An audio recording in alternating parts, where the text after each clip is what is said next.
कहानी के स्टार्टिंग में हम एक सीन को देखते हैं जहां कुछ क्रिमिनल्स एक मोटे क्लाइंट के लिए इलीगल ड्रग्स लाने जा रहे हैं और पूरा ट्रिप बहुत ही लंबा खिंच जाता है। तो ये मोटा आदमी जो असल में पुलिस का एक सीक्रेट एजेंट है बोलता है भाई थोड़ा ब्रेक ले लेते हैं, लेकिन बेचारे इन ड्रग डीलरों को ये नहीं पता होता कि उनका कस्टमर असल में पुलिस को उनका लोकेशन भेज चुका है। उस मोटे क्लाइंट ने असल में पुलिस को जीपीएस सिग्नल्स भेज दिया था और पुलिस ने हमारे मेन कैरेक्टर यानी लिंजी को उस लोकेशन पर टारगेट करने का ऑर्डर दे दिया। उसने भी फॉर्मर की इंफॉर्मेशन ट्रेस कर ली थी और एक्शन लेने के लिए रेडी था, लेकिन तभी क्रिमिनल्स के लीडर को एक फोन कॉल आता है और अब उसे समझ आ गया कि ये आदमी असली कस्टमर नहीं है। तो उसने बिना टाइम वेस्ट किए इन्फॉर्मर पे अटैक कर देता है और सीधा उसे एक मुक्का मारकर नीचे जमीन पे गिरा देता है और इसके बाद वो अपनी गन निकालता है ताकि वो एजेंट को मौके पे ही ठिकाने लगा सके। पर तभी पुलिस ने बहुत ही जल्दी रिएक्ट किया, पर वो कंफ्यूज्ड थे कि उनका इन्फॉर्मर कैसे पकड़ा गया। फिर लिंजी ने भी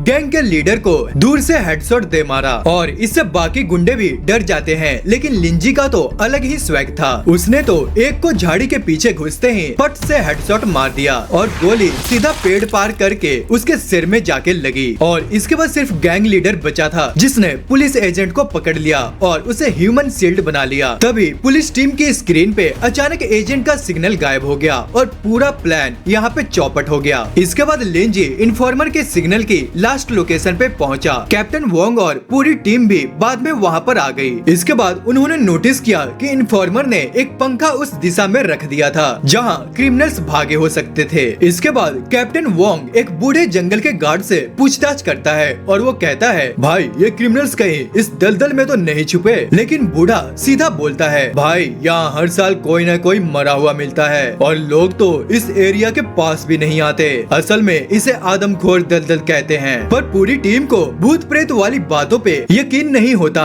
लेकिन फिर भी वो अपने इन्वेस्टिगेशन जारी रखते हैं और इसके बाद उन्होंने अपनी रेंजर की एडवाइस मानी और बताया कि वे अपने जॉब की वजह से पॉन्ड की तरफ जा रहे हैं। उन्होंने कहा कि हम तुम्हें अपने साथ आने के लिए फोर्स नहीं करेंगे, तुम जा सकते हो। इसके बाद वो बूढ़ा आदमी उन्हें समझा के वहाँ से चला गया। तभी लिंजी को अचानक एक अजीब विजन दिखता है और उसके साथी पूछते हैं भाई तू ठीक है ना, और वो टाल देता है कि कुछ नहीं, बस कुछ आंखों में चला गया था। तभी जब वो आगे बढ़ते हैं तो झरने के पीछे एक सीक्रेट रास्ता मिलता है। तभी कैप्टन वोंग बोलता है सब लोग अपना लोड हल्का करो, अब असली मिशन शुरू होने वाला है। अब इसके बाद वो जैसे ही अंदर घुसते हैं उन्हें रास्ते में एक सूखा हुआ इंसानी कंकाल मिलता है जो कि प्रेयर वाली पोजीशन में बैठा हुआ होता है। अब माहौल पहले से भी डरावना हो चुका था, लेकिन असली मजा तब आया जब लिंजी ने अपने गॉगल्स हटाए और पूरी गुफा अचानक से चमकने लगी। कई ह्यूमंस लाइव फेसेस दिखने लगे, ग्राउंड अचानक से क्रैक होने लगा। तभी लिंजी के सामने एक डेविल फेस वाली स्टैचू अपेयर हुई और उसने उसे टच किया, जबकि बाकी सबको समझ में नहीं आ रहा था कि क्या हो रहा है। इसके बाद जब उसने स्टैचू की आंख को टच किया तो अनएक्सपेक्टेडली पूरा केव ही हिल गया और फिर एक डोर ओपन हो गया और ये था क्रिमिनल्स का एक सीक्रेट गोदाम। लेकिन जब टीम ने क्रेट्स खोलकर चेक किया तो सबके होश उड़ गए, एकदम खाली। तभी अंडरकवर एजेंट वहाँ पे भागते हुए आया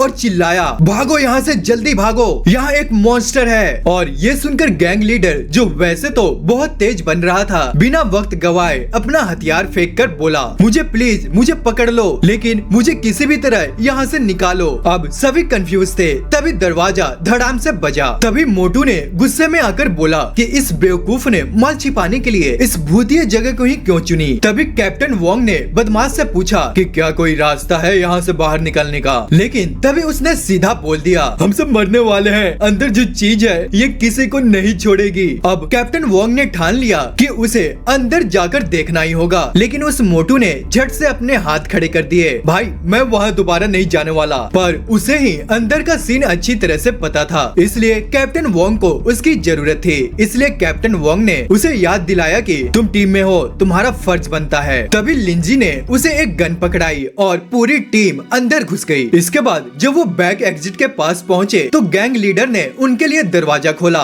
और बोला तुम लोग जैसे भी करके मुझे जिंदा यहाँ से बाहर निकालो। तभी कैप्टन वोंग ने सबको अलर्ट रहने को कहा। तभी लिंजी ने मोटू से पूछा कि जंगल में जब तेरे सिर पे बंदूक रखी थी तब तू इतना नहीं डरा, फिर अब क्यों मोटू? तभी उसने जवाब दिया भाई इंसान से तो नेगोशिएट किया जा सकता है, लेकिन ये जो भी है इस इससे नहीं। तभी अंधेरे से कुछ आवाज आई और दो सोल्जर्स पर कुछ अचानक से टूट पड़ा और वो दोनों सोल्जर अचानक से गायब हो गए। इसके बाद पूरी टीम ने उन पर गोलियों की बौछार कर दी, लेकिन मॉन्स्टर पर इसका कोई भी असर नहीं हुआ। तभी लिंजी और एक और सैनिक धीरे धीरे आगे बढ़े और तभी उन्हें एक डेड वॉरियर की बॉडी मिली, पर वो कोई मॉन्स्टर नहीं था। लेकिन तभी अंधेरे में कुछ हिला और एक मॉन्स्टर अचानक से कूदकर लिंजी पर झपट पड़ा, लेकिन उसने झटके में खुद को छुड़ा लिया और उसकी गन दूर जाकर गिरी। तभी उसका साथी पीछे हटने की बजाय वहीं खड़ा होकर फायर करता रहा, पर नतीजा ये रहा कि बेचारे को मॉन्स्टर ने कच्चा ही चबा लिया। इसके बाद लिंजी ने अपनी गन उठाई और पूरी मैगजीन उस पर खाली कर दी, लेकिन भाई उस जानवर पर इसका कोई भी असर नहीं था, जैसे मानो कि वो बुलेट प्रूफ हो। फिर उसने सीधा ही उसके सर पे टारगेट किया और लगातार फायर करता रहा। इसके बाद एक जोरदार धमाके के साथ मॉन्स्टर की खोपड़ी में छेद हो गया और वो बहुत सारे ब्लैक बॉल्स में बिखर गया। लेकिन जैसे ही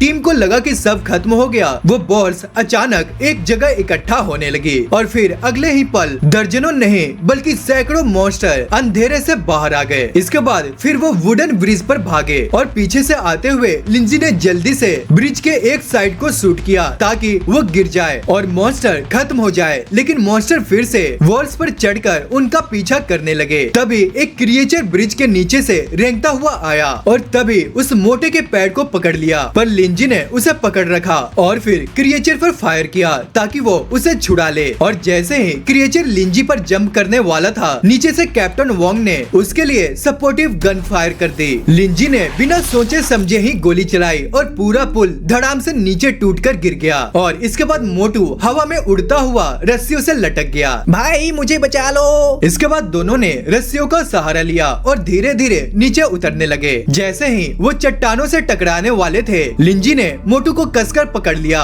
और उसे नीचे उतरने में उसकी मदद करी। लेकिन अभी मुसीबत खत्म नहीं हुई थी। पूरा ग्रुप एक कोने में फंस चुका था और वो पूरी मॉन्स्टर गैंग उन्हें चारों तरफ से घेर रही थी। तभी अचानक सामने वाले टावर से तेज रोशनी निकली और वहाँ एक बूढ़ा आदमी खड़ा था। उन लोगों के लिए वह आसमान से टपका कोई दूध से कम नहीं था। और इसके बाद वो स्टाइल मारते हुए बोला, मैंने पहले से ही वार्न किया था, पर तुम लोगों को तो मानना ही नहीं था। पर तभी गैंग लीडर को झट से याद आया कि यह वही बूढ़ा था जिसने उसे यहाँ माल छिपाने के लिए कहा था। और सिर्फ यही नहीं, यही वो बूढ़ा आदमी था जिसने गैंग लीडर को बताया था कि मोटू असल में पुलिस का जासूस यानी अंडर कवर एजेंट है। असल में ये बुढ़ा बहुत ही डेंजरस था। वो ड्रग डीलरों को यहाँ पे बुलाकर मॉन्स्टर के हवाले कर देता था ताकि समाज से गंदगी साफ हो जाए। लेकिन कैप्टन वोंग की टीम ने आकर सारा प्लान चौपट कर दिया। कैप्टन वोंग ने गुस्से से पूछा कि तू आखिर है कौन? अच्छा भूल गया बेटा कि मैं कौन हूँ। तभी उस बूढ़े ने अचानक से धुआं छोड़ा और चारों तरफ धुंध उठने लगी और जैसे ही वह धुआं हटा, बूढ़ा अपने असली अवतार में आ गया, जो था एक पावरफुल सॉर्सरर। और सबसे खतरनाक बात ये थी कि जो कोई भी उसके असली रूप को देखता था वह जिंदा नहीं बचता था। इसके बाद सॉर्सरर्स ने अपना हाथ उठाया और पूरी मॉन्स्टर की टीम उन आर्मी की टीम पे झपट पड़ी। लेकिन तभी लिंजी ने एक झटके में अपनी ब्लड निकाली और पहले ही वॉर में एक मॉन्स्टर को काट डाला। उसकी आंखों में एक अजीब सी चमक थी और उसके हाथ में एक बहुत ही मिस्टीरियस ब्लेड जो किसी आम हथियार जैसी नहीं लग रही थी। लेकिन उसने इसके बारे में ज्यादा सोचे बिना ही उन मॉन्स्टर पे हमला कर दिया और पूरी टीम ही एक दूसरे को बचाने के लिए लड़ने लग पड़ी। इसके बाद देखते ही देखते मॉन्स्टर की फौज पीछे हटने लगी और वह बूढ़ा सॉर्सरर हैरान था कि यह लड़का आखिरकार है कौन। उसे लगा कि यह लड़का शायद नगो मून का आदमी है। इसके बाद लिंजी कंफ्यूज हो गया कि लगो मून कौन। तभी बूढ़े ने जवाब दिया कि जिसका ब्लेड तेरे हाथ में है वही नंगोमियन। लेकिन फर्क नहीं पड़ता क्योंकि यहाँ से कोई भी जिंदा नहीं जा पाएगा। और इसके बाद उस सॉर्सरस ने अपने दोनों हाथ उठाए और उसने उन्हें डुबाने के लिए 2 वाटर कॉलम समन किए। लेकिन जैसे ही उसकी काली मैजिक एक्टिवेट हुई, एकदम पलक झपकते ही कोई इनविजिबल बैरियर बना और उसके जादू को रोक दिया। तभी अचानक छत से एक आदमी नीचे कूदा, एकदम सुपर हीरो स्टाइल में। यह देखकर बूढ़ा शॉक हो गया। इम्पॉसिबल, ऐसा नहीं हो सकता, ये तो खुद नंगोमियन है। इसके बाद नंगोमियन नीचे उतरा, अपनी ब्लेड घुमाई और एक स्लाइड मारी और कहा, अबे ओ बूढ़े, बहुत हिम्मती है तू जो तू मेरा नाम इतनी आसानी से ले रहा है। फिर इसके बाद उसने बूढ़े को घूरा और बोला, तेरे पास सिर्फ 2 ऑप्शन है, खुद मर जा या फिर मुझे मार। तभी बूढ़े ने बहुत ही घमंडी अंदाज अंदाज में कहा अच्छा तू सोचता है मैं बस यूं ही बैठा रहा इतने सालों से मैंने भी जादू सीख लिया है। फिर उसने जमीन पर वार किया और देखते ही देखते चट्टानों की एक पूरी फौज हवा में उठने लगी और उसी वक्त गैंग लीडर ऊपर से गिरता हुआ धड़ाम से नीचे जमीन पर गिरा और वहीं पे खत्म हो गया। मोटू और कैप्टन वोंग भी हवा में उठने लगे, लेकिन गोमियन ने एक झटके में अपना हाथ हिलाया और सारी चट्टानें टूटकर नीचे बिखर गई। अब दोनों एक दूसरे के आमने सामने थे। तभी उस बूढ़े सॉर्सरर ने एक जोरदार अटैक किया, लेकिन नुंगुमियन ने सिर्फ एक कदम पीछे हटकर ही वॉर को जाने दिया और उसका जादुई हथियार हवा में उछाल दिया। अब गन सीधे बूढ़े के सर पे थी। बूढ़े ने कांपते हुए कहा प्लीज मुझे मत मारो। हाँ मैंने गलती की थी, बहुत साल पहले मैंने तेरा जादुई पोशन चुराया था। लेकिन नंगुमियन के चेहरे पे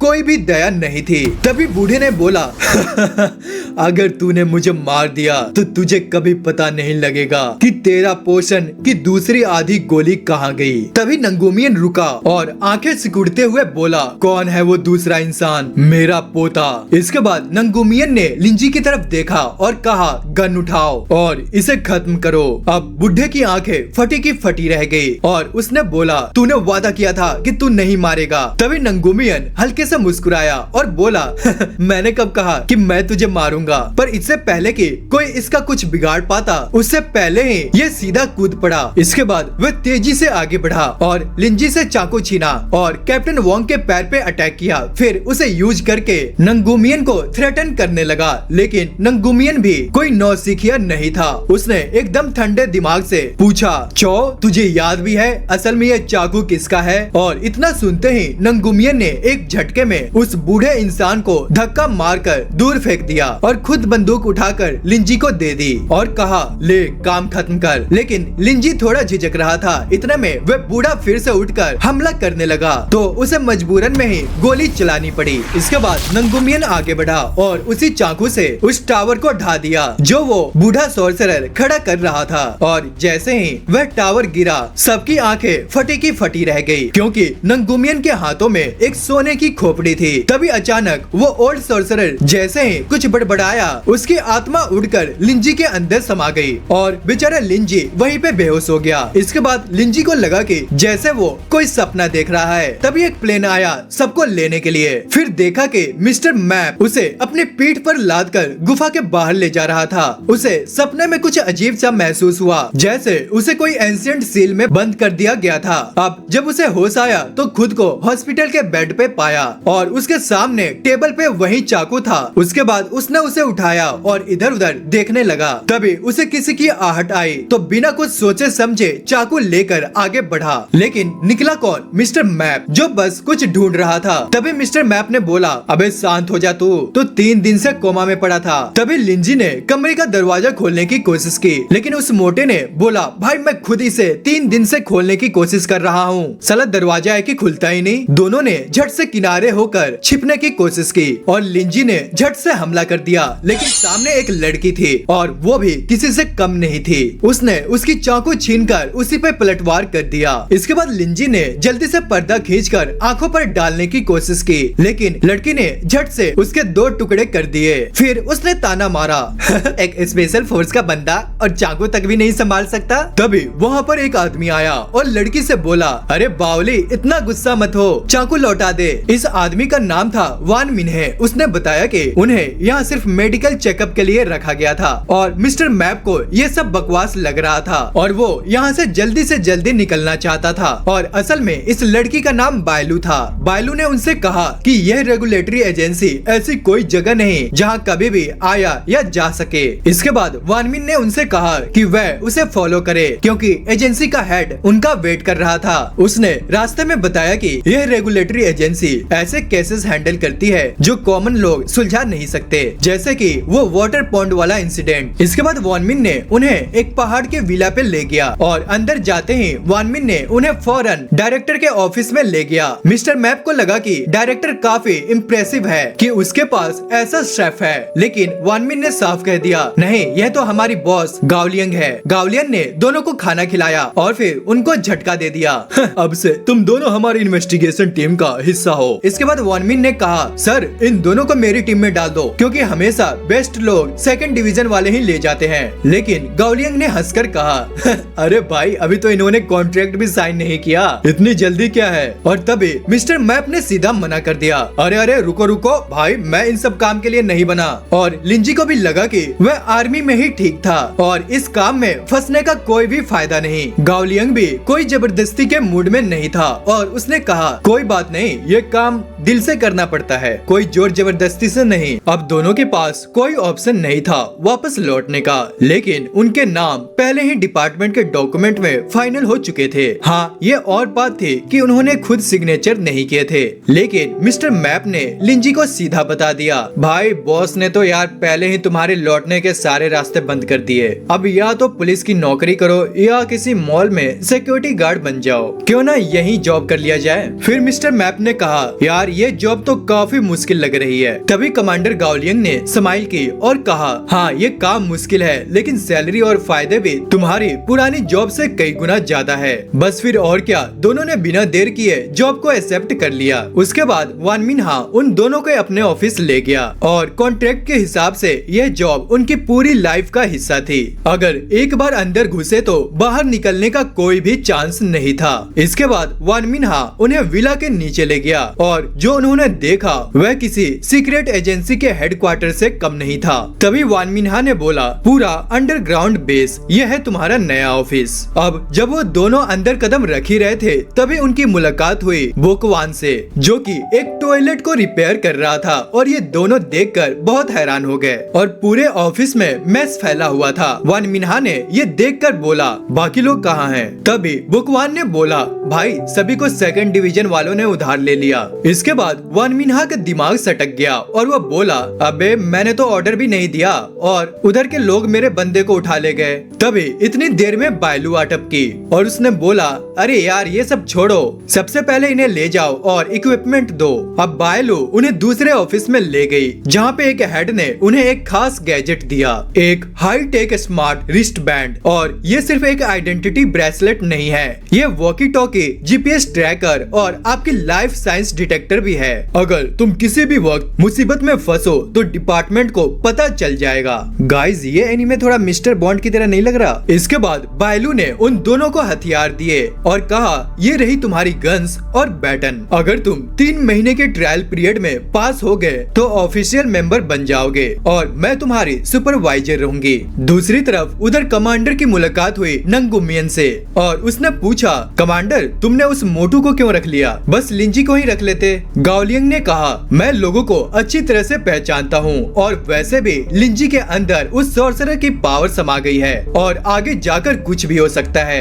नंगुमियन ने कहा, कोई बात नहीं, अगर कुछ भी होता है तो मैं उसे हैंडल कर लूंगा। इसके बाद नंगुमियन ने कमांडर को 2 एंशिएंट स्क्रॉल्स दिखाए जो उसने खोजे थे और दोनों स्क्रॉल्स एक जैसे थे और उन 2 एंशिएंट किंगडम से जुड़े थे जो एक रेगिस्तान में गायब हो चुके थे। दूसरी तरफ बायलू दोनों को लाइब्रेरी ले गई और सीधा ऑर्डर दिया, यहाँ जितने भी किताबें हैं सब पढ़ डालो, एग्जाम होगा तुम लोगों का। तभी मिस्टर मैप यानी उस मोटू ने झट से प्लान बनाया और कहा, यार लिंजी तू पढ़ और एग्जाम में मेरे लिए भी तू ही लिख देना। पर तभी लिंजी उसे बोलता है, अरे भाई मैं सीधा स्कूल से आर्मी में आ गया था और ये सब तो मेरे दिमाग में घुसने से रहा। तभी बायलू ने उन्हें वार्न किया कि बेवकूफो पढ़ लो, इससे तुम्हारे काम में और आसानी होगी। और हाँ एक बात और जान लो कि तुम्हारी team research and investigation department की फर्स्ट यूनिट में है। फिर उसने कहा, पहले हमारे डिपार्टमेंट सबसे तगड़ा हुआ करता था, लेकिन जब से गद्दार ने धोखा दिया हमारी पावर कम होती गई। अब सारी चमक धमक सेकंड डिवीजन वालों के पास है। तभी बायलू ने दोनों को अंदर ले जाते हुए समझाया। तभी लिंजी ने पूछा, वो गद्दार कौन था? तभी बायलू ने सीरियस टोन में कहा, उसका नाम सिर्फ डिपार्टमेंट हेड को ही पता है। और इसके बाद उसने बाकी डिपार्टमेंट के बारे में बताया कि 3rd डिवीजन वाले लोग हमेशा इंटरनेशनल मिशन में बिजी रहते हैं, इसलिए वो रेयरली यहाँ पे दिखते हैं और 4th डिवीजन वाले वाले लोग सर्वे और इन्वेस्टिगेशन के एक्सपर्ट्स हैं और 5th डिवीजन यानी कि बायलू का department information gathering and equipment supply करते हैं और आखिरी 6th डिवीजन वाले लोग ऐसे काम करते हैं जो बाकी कोई भी नहीं कर सकता। लेकिन बायलू ने उन्हें एक सख्त हिदायत दी कि 6ठे डिवीजन के बॉस से कभी भी पंगा मत लेना। अब जैसे ही वो अंदर पहुँचे एक ग्रुप तेजी से पास से गुजरा। तभी बायलू ने धीरे से कहा, ये रहे 2nd डिवीजन वाले। और बीच में जो शख्स था वो था खाऊ बटलाऊ जो कि 2nd डिवीजन का एक हेड था। अब वानमिन ने उसे देखते ही अपना चेहरा अजीब सा बना लिया, ये यहाँ क्या कर रहा है। तभी बायलू ने उन्हें बताया कि इस मिशन में 1st और 2nd डिवीजन को मिलकर काम करना होगा, लेकिन इन दोनों के बॉस एक दूसरे को झेल नहीं पाते। तभी खाऊ बटलाऊ ने एक ताना मारा कि मैंने तेरे लोगों को उधार लिया तो क्या गलत किया। तुम लोग वैसे भी पिछले 7 सालों से ढंग का कोई केस नहीं हल कर पाए और उस गद्दारी वाले इंसिडेंट के बाद तो तुम्हारी यूनिट की इमेज भी गिर चुकी है। फिर उसने सीधा वानमिन से कहा, तू क्यों नहीं रिजाइन कर देता। 2nd डिवीजन अब पूरे डिपार्टमेंट का सेंटर बन गया है और सुनने में आ रहा है कि अगर डिपार्टमेंट हेड रिटायर हुआ तो अगला बॉस मैं ही बनूंगा। अब ये सब बातें मिस्टर मैप को अच्छा नहीं लग रहा था और वो कुछ बोलने ही वाला था। तभी वानमिन ने उसे रोक लिया, पर वो असल में वहाँ से भाग रहा था। तभी वानमिन ने कहा, अबे तू भाग मत, अगर मेरा स्टाफ ही भागेगा तो मैं दूसरों को क्या जवाब दूंगा। डिपार्टमेंट के हेड ने दोनों टीमों को ब्रीफ किया, इस बार तुम्हें एक प्राचीन खंडहर की जांच करनी होगी जो एक रेगिस्तान के नीचे मौजूद है और ये किसी खोए हुए साम्राज्य से जुड़ा हुआ बताया जाता है। 5 लोगों की आर्कियोलॉजी टीम पहले ही अंदर गई थी, लेकिन बदकिस्मती से फिर वो वापस कभी नहीं लौटी और फिर एक रेस्क्यू टीम भेजी गई, लेकिन वह भी गायब हो गई और इसलिए अब तुम लोग वहाँ जा रहे हो। इसके बाद वानमिन ने खाऊ बटलाऊ को पहले ही आगाह कर दिया, मेरे लोगों को बेवजह हुक्म मत देना। इसके बाद मिस्टर मैप ने बुकवान से पूछा, ये दोनों हेड्स एक दूसरे से इतनी नफरत क्यों करते हैं। अब बुकवान कुछ बोलने ही वाला था कि हेलीकॉप्टर झटके से चल पड़ा। वो तो बेचारा पहले ही ऊंचाई से डरता था, इसलिए डर के मारे अब कुछ बोल ही नहीं पा रहा था।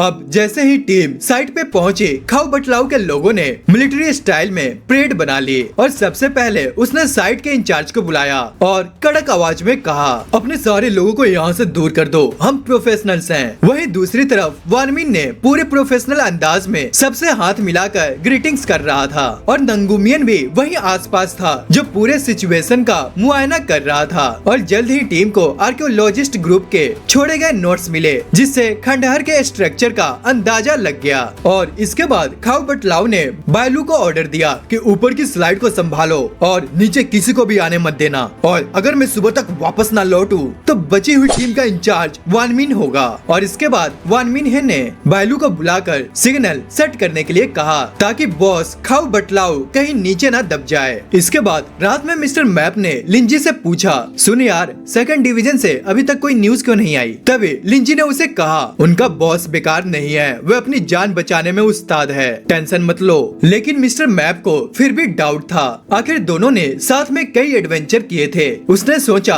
क्या अब हमारी जिंदगी का नया नॉर्मल है, लेकिन फिर सोचने का कोई फायदा नहीं था, इसलिए दोनों सो गए। आधी रात को लिंजी ने देखा कि पास से बकरियों का एक गुट गुजर रहा था। वह पागल हो गया और एक बकरी के पीछे चला गया और मिस्टर मैप ने जब देखा कि लिंजी गायब है तो झट से जैकेट पहनकर उसका पीछा किया। बायलू को भी दोनों की हरकतें सस्पिशियस लगी, इसलिए वह भी पीछे आ गई। तभी मिस्टर मैप ने पूछा, अबे इतनी रात को तू कहाँ घूम रहा है। तभी लिंजी ने बोला, भाई मैंने बकरी देखी थी। तभी मिस्टर मैप ने आंखें घुमाई, अबे सहारा के रेगिस्तान में बकरी, मजाक कर रहा है क्या। लेकिन जब लिंजी ने वापस से अपने चारों तरफ देखा तो वहाँ पे कोई भी बकरी नहीं थी और उसने कहा, शायद मैं इमेजिन कर रहा था। अब जैसे ही दोनों वापस जाने लगे, अचानक उनका पैर रेत में घुसने लगा। लिंजी ने एक चट्टान पकड़ने की कोशिश की, लेकिन वो टूटकर नीचे गिर पड़ा और गिरते हुए उसने देखा कि एक बड़ी चट्टान उसके ऊपर गिर रही थी, लेकिन वो लकी था कि वो उससे बच गया। तभी उसने देखा कि उसके बगल में एक बकरी की कंकाल पड़ी हुई थी और घबराकर वो मिस्टर मैप की तरफ भागा जो खुद बेहोश पड़ा हुआ था। पहले तो वो उसे जगाने के लिए CPR देने वाला था, पर उसने उसे जोर से थप्पड़ मारा, अबे उठ। दोस्तों, इसी के साथ हमारा फर्स्ट पार्ट यहीं पे खत्म होता है और ये तो बस शुरुआत थी। जैसे जैसे पैरानॉर्मल इन्वेस्टिगेशन की टीम गहराइयों में जा रही है, वैसे वैसे सच सामने आ रहा है। लेकिन क्या ये सिर्फ एक मिशन इल्यूजन है या फिर कोई और बड़ी साजिश चल रही है। अगली बार हम देखेंगे एक ऐसे राज का पर्दा उठता जो सिर्फ इस दुनिया से नहीं बल्कि किसी और जगह से जुड़ा हो सकता है। और क्या हमारी टीम बच पाएगी या फिर पैरानॉर्मल शक्तियों के सामने उनका कोई चांस ही नहीं, ये पता चलेगा आपको नेक्स्ट पार्ट में। तो वीडियो को लाइक, शेयर और कमेंट करना मत भूलना और एनिमेट्रॉन को सब्सक्राइब कर लो ताकि कोई भी पार्ट्स मिस ना हो।